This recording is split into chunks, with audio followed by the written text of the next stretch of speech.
여러분 안녕하십니까?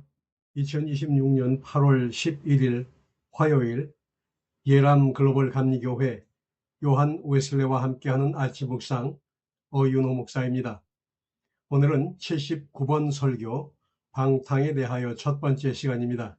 성경 말씀은 고린도전서 7장 35절 내가 이것을 말함은 너희로 하여금 마음에 얽매임이 없이 주를 섬기게 하려 함이라. 우리나라, 영국 거의 모든 지역에서 특히 크고 인구가 많은 도시들에서 분별 있는 사람들 사이에 점점 심해지고 있는 방탕에 대한 일반적인 탄식이 들려옵니다. 이러한 방탕이 공정에서나 도시에서나 시골에서나 점점 더 널리 퍼지고 있다는 것이 관찰되고 있습니다. 이 문제에 대한 언급이 끊임없이 이루어지고 또 그것을 비난하는 말도 끊임없이 들려오기 때문에 사람들은 자연스럽게 이렇게 흔히 사용되는 단어라면 그 의미도 당연히 잘 알고 있을 것이라고 생각할 것입니다. 그러나 과연 정말 그런지는 의심해 볼 필요가 있습니다. 아니, 이 말을 자주 사용하는 사람들 가운데 그 의미를 제대로 이해하는 사람은 극히 적다고 아주 확실하게 말할 수 있습니다. 그 이유 가운데 하나는 이것입니다. 이 현상 자체는 우리 가운데 오래전부터 특히 찰스 2세 국왕 시대부터 존재해 왔습니다. 그는 역사상 가장 방탕했던 인간들 가운데 한 사람이었습니다.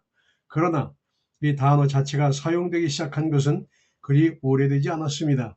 지금으로부터 약 50년 전만 해도 이 단어는 거의 쓰지 않았으며 현 왕국의 통치가 시작되기 얼마 전까지도 마찬가지였습니다.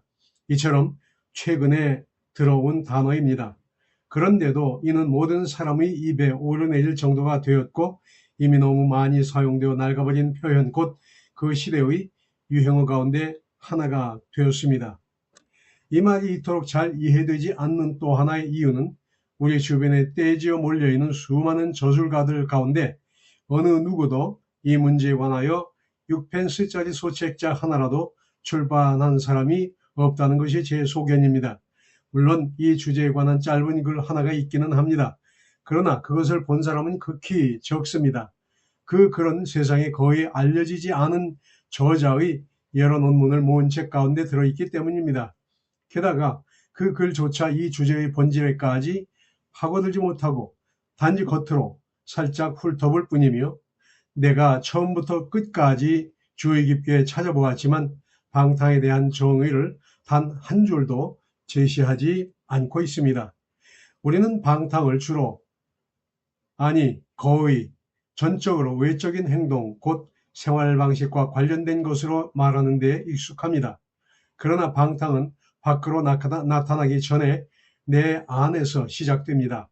외적인 행동으로 나타나기 전에 먼저 마음속에서 존재한다는 말입니다. 방탕한 생활 방식이 있기 전에 반드시 방탕한 영이 있어야 합니다. 그렇다면 영의 방탕이란 무엇입니까? 이것이 첫 번째이며 가장 중요한 질문입니다.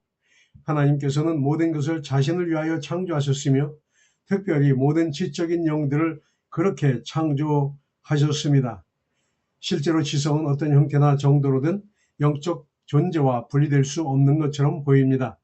물질에게 공간적 확장이 본질적인 것처럼 지성은 영에게 본질적인 것이라고 말할 수 있습니다. 하나님께서는 이 영적 존재들을 특별히 자신을 알고 사랑하고 누리도록 창조하셨습니다. 태양이 태양계의 중심인 것처럼 우리는 하나님께서 영들의 중심이라고 주저없이 말할 수 있습니다. 그리고 창조된 영들이 하나님과 연합하여 있는 동안에는 평안합니다. 그들이 평안한 것은 오직 마음에 얽힘 없이 주를 섬기는 동안이며 그 이상도 그 이하도 아닙니다. 사도 바울의 이 표현은 지금 그가 이 말을 하게 된 구체적인 상황은 다루지 않겠습니다만 매우 독특합니다. 우리가 주를 섬긴다라고 번역된 이 말은 문자적으로는 잘 들을 수 있는 좋은 자세로 앉아있는 것을 의미합니다. 그리고 여기에서 바울은 분명히 주님의 발치 아래에 앉아있던 마리아를 두고 말한 것임에 틀림이 없습니다. 누가복음 10장 39절 한편 마르다는 많은 일로 주방에서 분주했습니다. 그녀는 여러 일에 얽매이고 있었고 정신이 산만해졌으며 흩어져 있었습니다. 바로 이 말에서 바울은 우리가 마음에 얽힘없이 일하고 번역한 단어를 취하고 있습니다. 마르다가 많은 섬김으로 인해 생각이 흩어지고 주님의 말씀에 귀를 기울이는 일에서 정신이 산만해졌던 것만큼 날마다 일어나는 수많은 일들도 우리의 생각을 흩어놓고 끊임없이 우리의 마음에 말씀하시는 분의 음성에 귀를 기울이지 못하게 만들기 쉽습니다. 물론 여기에서 말하는 것은 그분의 음성에 귀를 기울이는 모든 사람에게 해당되는 것은 아닙니다. 우리는 사방에서 우리를 우리의 중심으로부터 끌어내리려는 사람들과 사물을 가운데에 둘러싸여 있습니다. 사실 우리가 끊임없이 주의하지 않는다면 모든 피조물이 우리를 창조주로부터 끌어낼 것입니다. 우리가 보고 듣고 만지는 모든 것, 우리의 감각이나 이해의 대상이 되는 모든 세계 전체가 우리의 생각을 보이지 않는 세계로부터 흩어지게 하는 경향을 가지고 있습니다. 또한 우리 존재의 창조자이시며 동시에 목적이 되시는 그분께 우리의 마음이 귀를 기울이지 못하도록 우리를 산만하게 합니다. 이것이 더욱 쉽게 일어나는 이유는 우리 모두가 본성적으로는 세상에서 곧 무신론자들이기 때문입니다. 그것도 매우 심각할 정도로 그러하기 때문에 모든 인간의 영 안에 있는 이러한 방탕의 경향을 막고 하나님께 귀를 기울이며 마음을 하나님께 고칠 수 있는 능력을 회복하기 위해서는 전능하신 하나님의 능력이 필요합니다. 이것은 우리가 새로운 피조물이 되기 전에는 이루어질 수 없습니다. 우리가 그리스도 안에서 새롭게 창조되기 전에는 불가능합니다. 세상을 창조하셨던 바로 하나님의 그 능력이 우리를 성결한 마음으로 만들고 정직한 영을 새롭게 해야 합니다. 그렇다면 이렇게 새롭게 된 사람은 누구입니까? 하나님의 아들의 이름을 받는 사람입니다. 또한 믿는 사람입니다. 오직 주 예수 그리스도를 믿는 사람만이 이렇게 하나님께로부터 난 사람입니다. 오직 이 믿음으로 말미암아 그는 그리스도 예수 안에서 또는 그리스도 예수를 통하여 새롭게 창조됩니다. 그는 자신이 창조될 때 받았던 하나님의 형상을 회복하고 다시 하나님 안에 중심을 두게 됩니다. 또는 사도의 표현을 빌리자면 주와 합하여 한 영이 됩니다.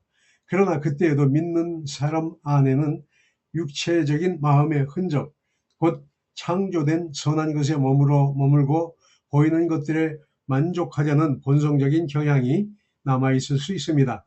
이러한 경향은 끊임없는 주의가 없다면 그의 영혼을 연누르고 그를 창조주로부터 끌어낼 수 있을 것입니다.